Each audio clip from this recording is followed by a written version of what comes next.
Flamurtari i Superligës në sezonin 2025-2026 do të drejtohet nga një emër i njohur i futbollit që vjen nga jashtëvendit.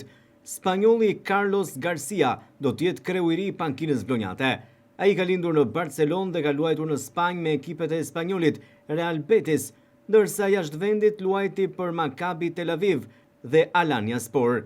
41 vjeçari ka patur vetëm një eksperiencë si trajner i parë në vitin 2021, ndërsa spanjolli ka zbarkuar në Vlorë pas ditën e të njëjtës, ku gjatë kësaj të premteje ka hedhur firmën për të drejtuar vlonjatët. Carlos Garcia u prezantua nga drejtori sportiv Artim Pollozhani, ndërsa më parë është ulur në bisedime me vetë presidentin e klubit Sinan Idrizi. Takimi i parë që Idrizi ka patur me trajnerin e ri ka qenë vetëm pak ditë më parë në Itali, aty ku janë dakortësuar kushtet e kontratës.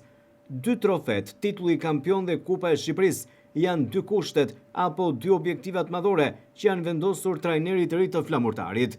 Garcia është një emër i ri i trajningut, ndërsa më herët ishte zëvendës trajner te Chicago, si dhe në Itali tek Udinese. Sa i përket karrierës si futbollist, në pjesën më të madhe ka luajtur në vendlindje, ku spikat aktivizimi i tij tek Espanyol. Gjithashtu, ka patur eksperjenca edhe në Tel Aviv dhe Turqi. Flamurtari ka pak muaj që sigurojnë ngjitjen e elitë, ndërsa dëshiron me patjetër fitimin e titullit kampion këtë sezon.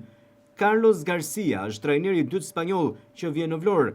Kujtojmë këtu se në gushtin e vitit 2012, kur presidenti ishte Shpëtim Gjika, solli në Vlorë spanjollin me eksperiencë Julian Rubio, që më parë kishte drejtuar ekipin e Tiranës.